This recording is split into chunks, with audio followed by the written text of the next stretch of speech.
नमस्कार दोस्तों।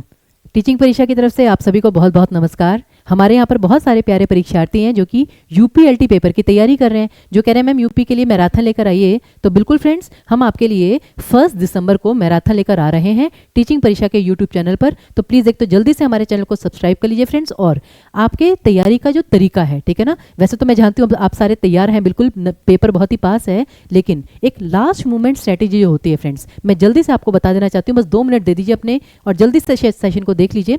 तो पिछली बार जो पेपर हुआ था फ्रेंड्स, मैं आपको बता दूं, उसमें आपके कुल प्रश्न आए थे 120, जिसमें से 38 क्वेश्चन ग्रामर के थे और 82 क्वेश्चंस आपके साहित्य के थे। अब साहित्य में आपको सब कुछ तो करना ही है। सबसे मेन साहित्य में आपको क्या करना है फ्रेंड्स, संस्कृत काव्य शास्त्र, कालिदास जी, मेघ जी, ठीक है ना। तो जो संस्कृत काव्य शास्त्र है उसे अच्छे से करके जाइएगा साहित्य में। उसके बाद जो आपका ग्रामर था फ्रेंड्स, ग्रामर में बच्चों को काफ़ी टेंशन थी, मैम अलंकार, छंद, काव्य दोष, इनके थोड़े मैराथन ले लीजिए। वो तो हम आपकी 1 दिसंबर को ले ही रहे हैं। दूसरी चीज़ क्या है, मैं जस्ट आपको एक बाइफर्केशन दिखा देती हूँ फ्रेंड्स कि ग्रामर के जो क्वेश्चन थे वो कहाँ कहाँ से आए थे, क्योंकि ऐसा नहीं है कि अगर अलंकार और छंद हैं तो क्वेश्चन सारे वहीं से आए थे। देखिए, जो 38 क्वेश्चन आए थे उसमें से 6 क्वेश्चन आपके स्वर और व्यंजन से आए थे। तो मेरी आपसे रिक्वेस्ट है, ये 6 मार्क्स आपके कहीं नहीं जाने चाहिए। एक क्वेश्चन आपका सेंटेंस करेक्शन से आया था, 2 क्वेश्चन आपके संधि से, 2 क्वेश्चन समास से। तो ये वो टॉपिक है फ्रेंड जिनके रेगुलर सेशन अभी चल रहे हैं यूट्यूब पर। जैसे डेली आज हमने कारक का सेशन वगैरह भी किया और जैसे समास का भी सेशन किया, बहुत सारे सेशन किए जो रेगुलरली चल रहे हैं। तो प्लीज़ उन पर फोकस कीजिए, अपने मार्क्स गेन करिए। फिर अब जब आते हैं काव्य पर, अलंकार के 3 क्वेश्चन आए थे, काव्य गुण और दोष के, काव्य गुण का 1 क्वेश्चन आया था, काव्य दोष के 2 क्वेश्चन आए थे। हालांकि ये सेशन भी हम ले चुके हैं, आप टीचिंग परीक्षा के यूट्यूब चैनल पर ये सारे टॉपिक्स देख सकते हैं। मैराथन तो में हम करवाएंगे ही करवाएंगे। काव्य रस के 3 क्वेश्चन आए थे और छंद के 2 क्वेश्चन आए थे। तो ये देखिए, आपका जो फेवरेट टॉपिक है उसके कितने क्वेश्चन, 3, 4, 5, 6, 7, 8, 9, 10, 11 क्वेश्चन यहाँ से आपके आए थे। फिर विकारी अविकारी यानी कि संज्ञा, सर्वनाम, विशेषण, क्रिया, अव्यय, उनसे आपके 4 क्वेश्चन आए थे फ्रेंड्स, जो कि हम नेक्स्ट वीक करने ही वाले हैं, ठीक है ना। संज्ञा, सर्वनाम, विशेषण पहले दिन में कंप्लीट हो जाएंगे। फिर उपसर्ग प्रत्यय के 2 क्वेश्चन, तत्सम तद्भव का 1, पर्यायवाची विलोम के 2, मुहावरे के 1, वर्तनी का 1, वाक्यांश का 1 और संस्कृत के 2 से 3 क्वेश्चन थे। तो मेरा मतलब कहने का ये तात्पर्य है कि ऐसा बिल्कुल नहीं है कि सिर्फ काव्य से ही आपको सारे क्वेश्चन आते हैं। ये जो संधि, समास, स्वर, व्यंजन है, यहाँ पर आपके पूरे मार्क्स आ सकते हैं। तो बहुत सारे बच्चों से आप आगे जा सकते हैं। तो इसलिए मेन चीज़ अपने मन से एक तो डर को निकाल दीजिए। बाकी जल्दी से मैं आपको 4-5 क्वेश्चन ट्रेलर के दिखा देना चाहती हूँ, जिससे आपको पता चल जाएगा कि पेपर उतना भी मुश्किल नहीं आता जितना हमें लगता है। जैसे देखिए, उच्चारण स्थान के आधार पर ईय व्यंजन कैसा है। ईय किस वर्ग का आता है, च वर्ग का। च, छ, ज, झ, ईय, तो वो होता है तालव्य। तो कहाँ पर है भाई, मूर्धन्य, ओष्ठ्य, कंठ्य, तालव्य। ए ऑप्शन आपका करेक्ट आ जाता। बताइए क्या मुश्किल है इसमें। उसी प्रकार देखिए, अनुस्वार किस ध्वनि का सूचक नहीं है। अनुस्वार क्या होता है फ्रेंड्स, बिंदु, और इसका मतलब होता है जो ध्वनियां नाक से बोली जाती हैं। अब देखिए, अंग, ण, य, य, क्लियर है। बाकी सारे पंचमाक्षर थे, डी ऑप्शन आपका क्लियर आ गया। तो बच्चे कहते हैं मैम इतने इजी क्वेश्चन भी आते हैं। ये सारे यूपीएलटी के ही क्वेश्चंस हैं और ऐसे क्वेश्चन में आपको बहुत मार्क्स मिलेंगे। तो डरने वाली कोई बात नहीं। और सबसे मेन चीज़, पेपर करते समय इन क्वेश्चंस को पहले सॉल्व करके ख़त्म करिए, क्योंकि फ्रेंड्स क्या होता है, हम कभी कभी मुश्किल क्वेश्चन पे पहले कूद पड़ते हैं। होना ये चाहिए, सारे आसान क्वेश्चंस को पहले करके ख़त्म करिए, फिर बाद में मुश्किल क्वेश्चन पे अपना टाइम इन्वेस्ट कीजिए, कि आपके दिल में ये खुशी रहे कि जितना पेपर हमें आता था वो सारा हम कंप्लीट करके आए हैं। आगे देखिए जल्दी से, निम्न में से कौन सा शब्द विशेषण है। तो संज्ञा विशेषण बहुत ज़रूरी है, जैसे कि मेजपोश, सौतेला, मिठास, सरलता। अब जहाँ पे ता प्रत्यय आ जाता है, सरलता, मानवता, भावुकता, उदारता, वो सारे आपके भाववाचक संज्ञा होते हैं। उसी प्रकार मिठास, कि खाने में मिठास है, मिठास होता है मीठेपन का भाव, ये भी भाववाचक संज्ञा था।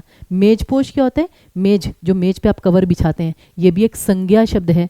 लेकिन सौतेला, कि ये तो मेरा सौतेला भाई है, सौतेला ऑब्वियसली विशेषण है, सी ऑप्शन। उसी प्रकार जैसे था, कौन सा शब्द सर्वनाम नहीं है। बताइए, इतना सिंपल क्वेश्चन, कौन, उसने, कोई, बिल्कुल। लेकिन 10 गुना, ये क्या था आपका विशेषण, तो डी ऑप्शन आपका सर्वनाम नहीं था। तो ठीक है, मेन चीज़ ये है कि क्वेश्चन सारे टॉपिक्स आते हैं तो आपको कवर सारे टॉपिक करने हैं, सिर्फ 2-3 टॉपिक के पीछे डरना नहीं है आपको। उसी प्रकार षडानन, संधि विच्छेद का क्वेश्चन, षडानन का सिर्फ विच्छेद पूछा गया है, तो क्या आएगा, ड। तो यहाँ पे अगर आप प्रैक्टिस करेंगे रेगुलरली, आप देखेंगे कि हमने आपको बहुत डिटेल में बताया था कि पहले और तीसरे वर्ण का संबंध ट ठ ड, तो ड पे अगर फोकस है तो ट आएगा, षट प्लस आनन, और मेन चीज ट के नीचे हलंत आएगा। अगर यहाँ पे हलंत ना होता तो ये विकल्प गलत भी हो सकता था, तो हलंत का बहुत ध्यान रखना है, ऐसी माइनर मिस्टेक हो सकती हैं। तो सी ऑप्शन आपका करेक्ट है। उसी प्रकार मगही किस उपभाषा की बोली है? साहित्य में ऐसे क्वेश्चन भी आते हैं। उपभाषा बोलियों का बहुत ही सीमित सा विषय है, बहुत जल्दी हो सकता है, हम बहुत बार सेशन ले चुके हैं। तो मगही, मगही, मैथिली, भोजपुरी, तीनों बिहारी हिंदी के अंतर्गत आती हैं। कहाँ पर है भाई बिहारी? ये रहा। फिर पूर्वी हिंदी, अवधी, बघेली, छत्तीसगढ़ी। राजस्थानी में मेवाती, मारवाड़ी, मालवी और जयपुरी। और आपका पश्चिमी हिंदी कौन कौन सी? बुंदेली, कन्नौजी, ब्रजभाषा, खड़ी बोली, हरियाणवी और दक्षिणी। बस ये 4-5 पॉइंट याद कर लिए, उपभाषा का टॉपिक आपका कंप्लीट। उसी प्रकार देखिए आगे क्वेश्चन, मदमाता में कौन सा समास है? मदमाता, मद यानी कि नशा, तो मद में जैसे मतवाला हुआ पड़ा है तो वहां पर कारक चिन्ह आएगा ही आएगा, और जहां पे कारक चिन्ह है वहां पे आपका तत्पुरुष समास। उसी प्रकार कौन सी भाषा देवनागरी लिपि में लिखी जाती है? बंगला, पंजाबी, मराठी, गुजराती। ये हम सभी को पता है कि जो मराठी होती है, ठीक है ना, वो आपकी देवनागरी लिपि में लिखी जाती है। ऐसे क्वेश्चन भी आते हैं साहित्य में। फिर द्वंद्व समास की प्रमुख विशेषता, समास का ऐसा क्वेश्चन आया और जो बहुत सिंपल है कि द्वंद्व समास, जहाँ पे दोनों पद प्रधान होते हैं। तो ये माइनर टॉपिक भी आपके क्लियर होने चाहिए, दोनों पद प्रधान होते हैं।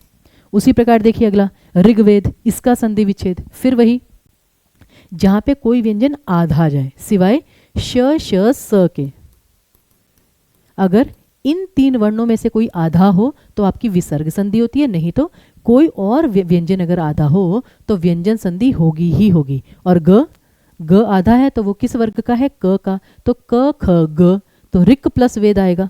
सी ऑप्शन आपका, क ख ग। तो जैसे ट और ड था वैसे ही क और ग था। ये छोटे छोटे से नियम है जो आपको पेपर में मदद करेंगे। और साथ ही साथ जैसे रोमांच किस तरह का अनुभाव है, आधी प्रॉब्लम तो आपकी वैसे ही सॉल्व कर दी।